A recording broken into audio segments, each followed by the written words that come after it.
Welcome. Thank you for being here. I appreciate you checking in. These are a gift that I'm putting out there as also for me to get back on track with getting used to putting content out here like I used to do. It's difficult because they keep hammering me and I haven't even been on the channel for a long time. So this is the zodiac readings that I'm doing anyway, to cut that a bit shorter because I've repeated myself a few times. This is for Scorpio for December. It's general. Take what resonates, leave what does not. Leave a comment, even if it's an emoji. It helps with to love bomb those algorithmic gatekeepers. Like, subscribe, thumbs up, thumbs down, whatever. Just engagement apparently is the key. So that really helps. Now, Scorpio. Excuse me while I clear the throat. And that's something you might be needing to do. We've got the Knight of Swords in reverse. And that's like, it's an energy that you Scorpions actually can wield quite well. It's that fast-paced energy.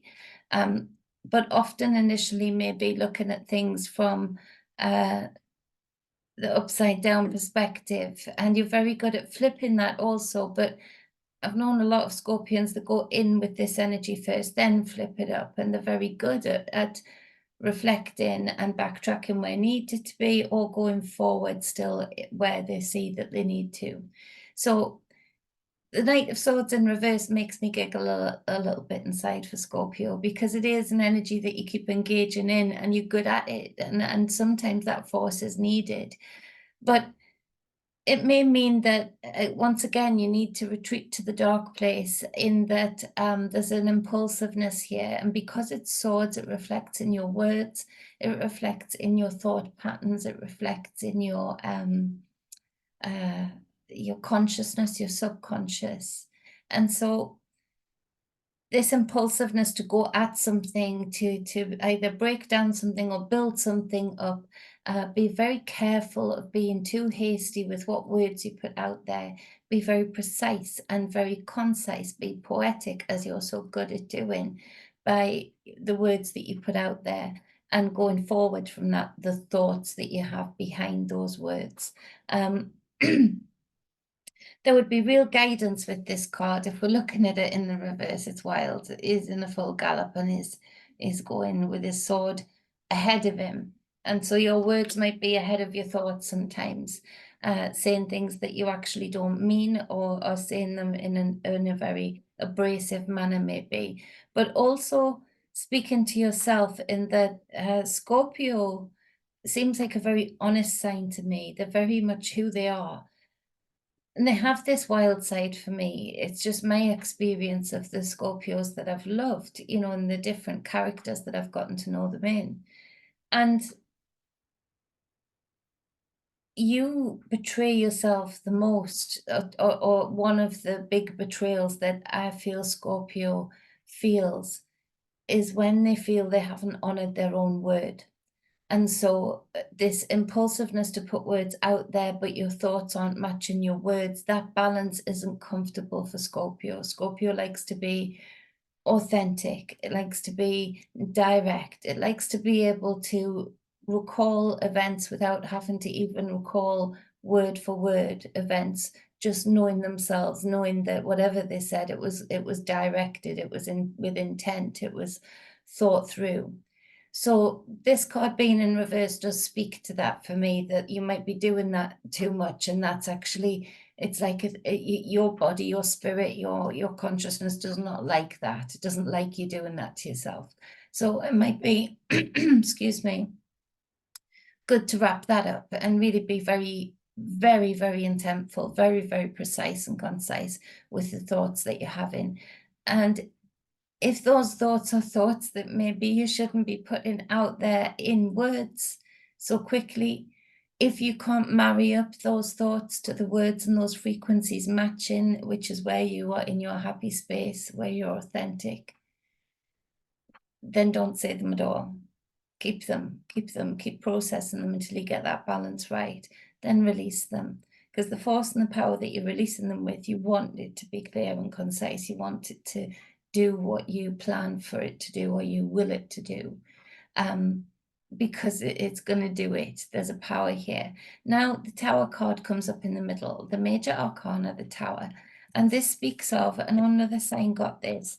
Look up my Tower video if you need more clarification. But the Tower can be quite a frightening card. And you can see this energy charging into it, this conscious, this thought, this subconscious, these words that are charging towards this Tower.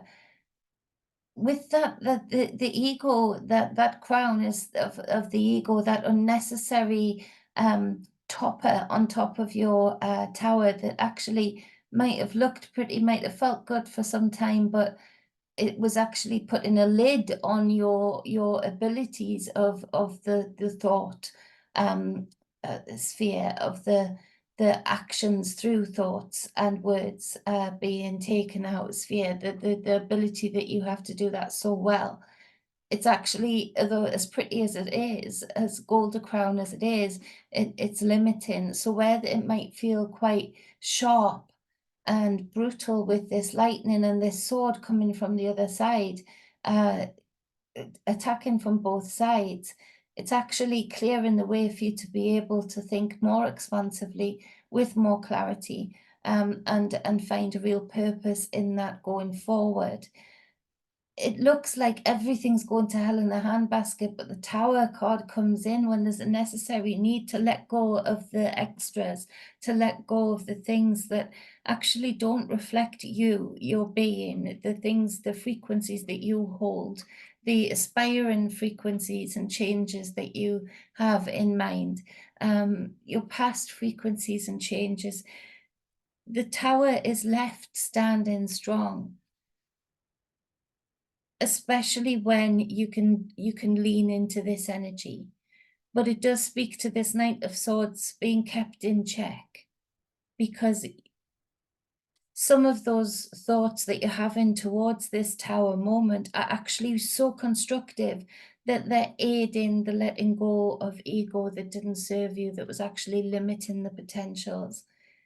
But at the same time, there's those ones that are in reverse that are just piling on an extra layer of the subconscious to work through in order to get to that greatness, that star card, that peace. Now, at the other end is a minor arcana, so it's bookending in a different way from some of the other readings. It's the Ace of Pentacles, and this just fills me with such glee, because to a lot of people that aren't Scorpion would listen to this message and think that, thank goodness I'm not a Scorpio. You know, this is the storm. This is the eye of the storm. This is where the poems are made. This is where you know, lyricists go to die to their ego on a hill and come back anew. It's like, you know, you're facing a challenge, a wall, but the Scorpion energy is great at it, and actually is very, it could seem very brutal and frightening, but I think for a lot of you Scorpions, you just get it, that this is where your strength is at. And actually that's because your tower does keep getting more and more refined when you lean into this energy that you're good at, rather than fearing it. You don't fear this energy the way a lot of the other signs would fear it. And so this charging forward, in the upside down, to me, it also speaks of a great reading, in that you're just doing what you know to do best.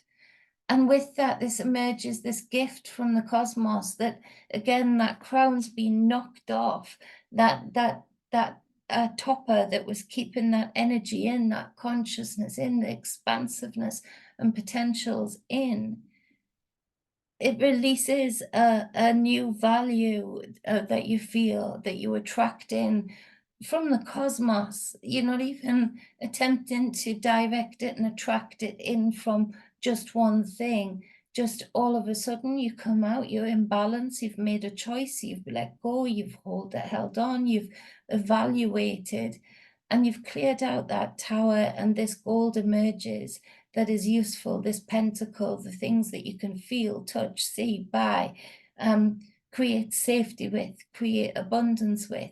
The fruits of this labor just literally comes to you because you expect it. you have that great energy to know that you can expect it, which is one of the most powerful aspects of manifestation.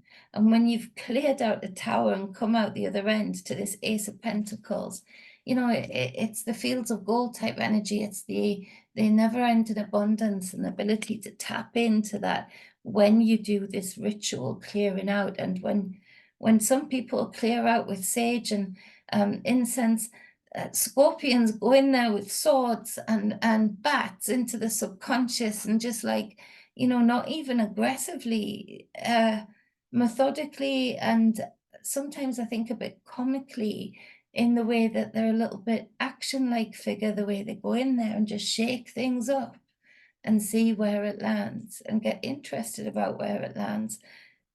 And things always come from the cosmos, from the ether to you. So on the bottom of the deck, the underpinning energy of this awesome reading is the Two of Cups.